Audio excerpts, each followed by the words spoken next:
ವೀಕ್ಷಕರೇ, ಗದಗದಲ್ಲಿ ಇತ್ತೀಚೆಗೆ ನಡೆದ ಒಂದು ಘಟನೆ ಜನರನ್ನು ಬೆಚ್ಚಿಬಿಡಿಸಿದೆ. ಗದಗ ಜಿಲ್ಲೆಯ ಮುಂಡರಗಿ ಪಟ್ಟಣದ ಹುಡ್ಕೋ ಕಾಲೋನಿ ಬಸ್ ನಿಲ್ದಾಣದಲ್ಲಿ ಘೋರಾತಿಘೋರವಾಗಿ ವಾಮಾಚಾರ ಮಾಡಿದ್ದಾರೆ. ಅಮಾವಾಸ್ಯೆ ದಿನವನ್ನೇ ನೋಡಿಕೊಂಡು ಕಗ್ಗತ್ತಲ ರಾತ್ರಿಯಲ್ಲಿ ಬಸ್ ಸ್ಟಾಪ್ನ ಮಧ್ಯದಲ್ಲೇ ಮಂಡಲವೊಂದನ್ನು ರಚಿಸಿ ಅದರಲ್ಲಿ ನಕ್ಷತ್ರ ಬಿಡಿಸಿ ಕಪ್ಪು ಬಣ್ಣದ ಗೊಂಬೆಯನ್ನು ಪ್ರತಿಷ್ಠಾಪನೆ ಮಾಡಿಬಿಟ್ಟಿದ್ದಾರೆ. ಅದಕ್ಕೆ ಹಸಿರು ಬಣ್ಣದ ದಾರವನ್ನು ಕಟ್ಟಿ ಇದರ ಸುತ್ತಮುತ್ತ ಮೊಟ್ಟೆ, ನಿಂಬೆಹಣ್ಣು, ಉತ್ತತ್ತಿ, ಎಲೆ ಅಡಿಕೆ ಇಟ್ಟಿದ್ದಾರೆ. ಅಚ್ಚರಿಯ ವಿಷಯ ಅಂದರೆ, ಹೋದ ವರ್ಷ ಬಯಸಿದ್ದು ಸಿಕ್ಕಿಲ್ಲ, ಆದರೆ ಈ ವರ್ಷ ತಗೊಳ್ಳೋದೇ ಬಿಡೋದೇ ಇಲ್ಲ ಅಂತ ಬರೆದಿದ್ದಾರೆ ಇಲ್ಲಿ. ಹೀಗಾಗಿ ಯಾವುದೋ ವ್ಯಕ್ತಿ ಮೇಲೆ ವಾಮಾಚಾರದ ಪ್ರಯೋಗ ಮಾಡಿದ್ದಾರೆ ಅಂತ ಊರಿನವರು ಬೆಚ್ಚಿ ಬಿದ್ದಿದ್ದಾರೆ.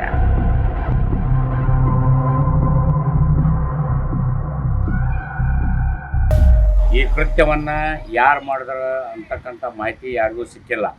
ಬಹುತೇಕ ಈ ದುಷ್ಕರ್ಮಿಗಳು ಈಗಾಗಲೇ ಆತ ಒಂದು ಟೈಟಲನ್ನು ಬರೆದಿದ್ದಾನೆ. ಹೋದ ವರ್ಷ ನಾ ಬಯಸಿದ್ದು ಸಿಕ್ಕಿಲ್ಲ, ಈ ವರ್ಷ ನಾನು ತಗೊಳ್ಳದೆ ಬಿಡಲ್ಲ ಅಂತಕ್ಕಂಥ ವಾಮಾಚಾರ ಮಾಡಿ ಹೋಗಿದ್ದಾರೆ. ಹಾಗಿದ್ರೆ ಈ ಆಧುನಿಕ ಯುಗದಲ್ಲೂ ಮಾಟ ಮಂತ್ರ ಇದೆಯಾ? ಈ ರೀತಿ ಸಾಧನೆ ಮಾಡಿದ ಉಗ್ರ ಮಂತ್ರವಾದಿಗಳು ನಮ್ಮ ನಡುವೆ ಈಗಲೂ ಇದ್ದಾರಾ?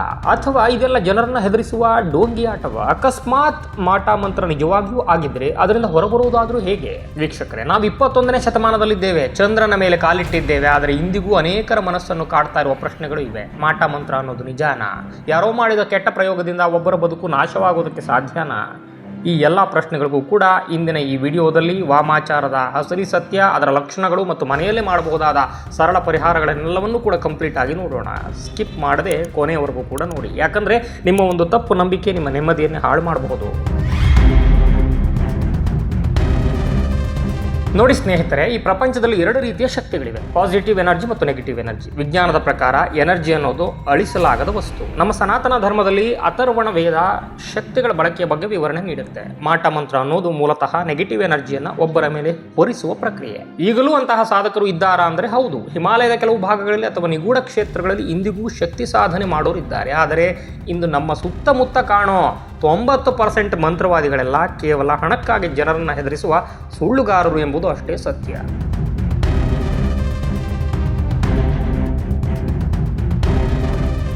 ಅಕಸ್ಮಾತ್ ನಿಮಗೆ ಮಾಟ ಮಂತ್ರ ಆಗಿದೆ ಅಂತ ಭಯ ಇದ್ದರೆ ಈ ಲಕ್ಷಣಗಳನ್ನು ಸೂಕ್ಷ್ಮವಾಗಿ ಗಮನಿಸಿ. ಮೊದಲನೆಯ ಲಕ್ಷಣ, ಕಾರಣವಿಲ್ಲದೆ ಅನಾರೋಗ್ಯ ಕಾಡುವುದು. ವೈದ್ಯಕೀಯ ವರದಿಗಳೆಲ್ಲ ನಾರ್ಮಲ್ ಇದ್ದರೂ ಮೈಕೈ ನೋವು ಅಥವಾ ವಿಪರೀತ ಸುಸ್ತು ಕಾಡುತ್ತೆ. ಎರಡನೆಯ ಲಕ್ಷಣ, ಮಾನಸಿಕ ಅಶಾಂತಿ. ಮನೆಯಲ್ಲಿ ಸಣ್ಣ ವಿಷಯಕ್ಕೂ ದೊಡ್ಡ ಜಗಳ ಆಗುತ್ತೆ. ರಾತ್ರಿ ಭಯಾನಕ ಕನಸುಗಳು ಬೀಳ್ತಾ ಇರ್ತವೆ. ಮೂರನೆಯ ಲಕ್ಷಣ, ಮಾಡೋ ಕೆಲಸ ಕಾರ್ಯಗಳಲ್ಲಿ ವಿಳಂಬ ಮತ್ತು ಅಡೆತಡೆ.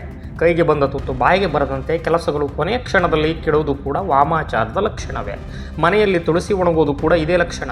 ಮನೆಯಲ್ಲಿ ಚೆನ್ನಾಗಿ ಬೆಳೆದ ತುಳಸಿ ಗಿಡ ಇದ್ದಕ್ಕಿದ್ದಂತೆ ಒಣಗೋದು ಅಥವಾ ಸಾಕು ಪ್ರಾಣಿಗಳ ವರ್ತನೆ ಬದಲಾಗುವುದನ್ನು ಗಮನಿಸಬೇಕಾಗುತ್ತೆ ಸೂಕ್ಷ್ಮವಾಗಿ.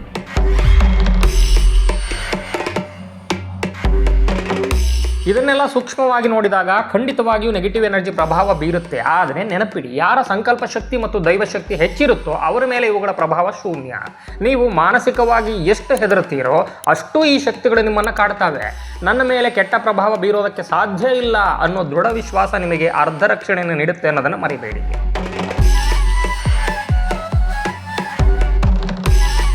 ಅಕಸ್ಮಾತ್ ನೀವು ದುರ್ಬಲ ಮನಸ್ಸರವರಾಗಿದ್ರಿ ಅಂತ ಅಂದ್ಕೊಳ್ಳಿ. ಆಗ ಏನು ಮಾಡಬೇಕು ಅಂದರೆ, ಮನೆಯಲ್ಲೇ ಮಾಡಬಹುದಾದ ಕೆಲವು ಸರಳ ಪರಿಹಾರಗಳಿವೆ. ಯಾವುದೋ ಮಂತ್ರವಾದಿ ಹಿಂದೆ ಬಿದ್ದು ಹಣ ಕಳೆದುಕೊಳ್ಳೋ ಬದಲು ಈ ಸರಳ ಪರಿಹಾರಗಳನ್ನು ನಂಬಿಕೆಯಿಂದ ಮಾಡಿ ಫಲ ಖಂಡಿತ ಸಿಕ್ಕೇ ಸಿಗುತ್ತೆ. ವಾರಕ್ಕೊಮ್ಮೆ ಸ್ನಾನ ಮಾಡೋ ನೀರಿಗೆ ಸ್ವಲ್ಪ ಕಲ್ಲುಪ್ಪು ಹಾಕೊಂಡು ಸ್ನಾನ ಮಾಡಿ. ಇದು ನಿಮ್ಮ ದೇಹದ ಸುತ್ತಲಿರೋ ನೆಗೆಟಿವ್ ಎನರ್ಜಿಯನ್ನು ಹೀರ್ಕೊಳ್ಳುತ್ತೆ. ಇದರಿಂದ ಒಳ್ಳೆಯದಾಗುತ್ತೆ. ಪ್ರತಿದಿನ ಸಂಜೆ ಮನೆಯಲ್ಲಿ ಗುಗ್ಗುಳ ಅಥವಾ ಸಾಂಬ್ರಾಣಿ ಧೂಪವನ್ನು ಹಾಕಿ. ಇದರ ಹೊಗೆ ಮನೆಯ ಮೂಲೆ ಮೂಲೆಯಲ್ಲೂ ನಕಾರಾತ್ಮಕತೆಯನ್ನು ಹೋಗಲಾಡಿಸುತ್ತೆ. ಇನ್ನು ಪ್ರತಿದಿನ ಸಂಜೆ ಮನೆಯಲ್ಲಿ ಹನುಮಾನ್ ಚಾಲಿಸವನ್ನು ಪಠಣ ಮಾಡಿ. ಹನುಮಂತನು ಇರುವ ಈ ಕಡೆ ಯಾವ ಭೂತ ಪ್ರೇತ ಮಾಟ ಮಂತ್ರಗಳ ಆಟವೂ ನಡೆಯೋದಿಲ್ಲ. ಮನೆಯ ಹೊಸ್ತಿಲಿಗೆ ಅರಿಶಿನ ಕುಂಕುಮ ಹಚ್ಚಿ ಮತ್ತು ಸಾಯಂಕಾಲ ದೀಪವನ್ನು ಹಚ್ಚಿ. ಇದು ಮನೆಯ ಸುತ್ತ ಒಂದು ರಕ್ಷಾ ಕವಚವನ್ನು ನಿರ್ಮಿಸುತ್ತೆ, ಒಂದು ರೀತಿ ಪ್ರೊಟೆಕ್ಟಿವ್ ಲೇಯರ್. ಇದು ನಿಮ್ಮ ಮನೆಯನ್ನು ಎಲ್ಲ ರೀತಿಯ ನೆಗೆಟಿವ್ ಎನರ್ಜಿಗಳಿಂದ ಕಾಪಾಡುತ್ತೆ.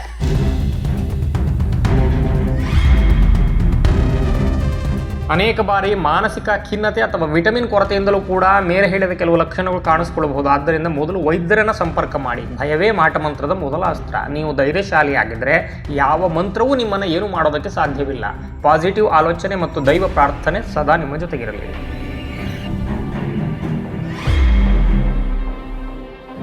ವೀಕ್ಷಕರೇ, ನಂಬಿಕೆ ಇರಬೇಕು, ಆದರೆ ಮೂಢನಂಬಿಕೆ ಬೇಡ. ಈ ಮಾಹಿತಿ ನಿಮಗೆ ಧೈರ್ಯ ನೀಡಿದರೆ ವಿಡಿಯೋ ಶೇರ್ ಮಾಡಿ. ನಿಮ್ಮ ಅನುಭವಗಳನ್ನು ಕಮೆಂಟ್ ಬಾಕ್ಸ್ನಲ್ಲಿ ಹಂಚಿಕೊಳ್ಳಿ. ಕಮೆಂಟ್ನಲ್ಲಿ ಮರೆಯದೆ ಜೈ ಬಜರಂಗಬಲಿ ಅಂತ ಬರೆಯಿರಿ.